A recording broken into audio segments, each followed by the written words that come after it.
وترى الجبال تحسبها جامدة وهي تمر مر السحاب صنع الله الذي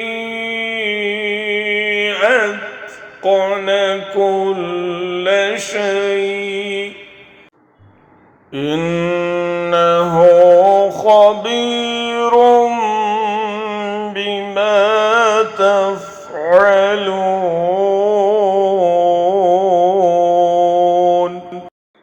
और आप पहाड़ों को देखकर अपनी जगह जमे हुए ख्याल करते हैं, लेकिन वो भी बादल की तरह उड़ते फिरेंगे। यह है सनत अल्लाह की, जिसने हर चीज़ को मजबूत बनाया है। जो कुछ तुम करते हो उससे वो बाखबर है।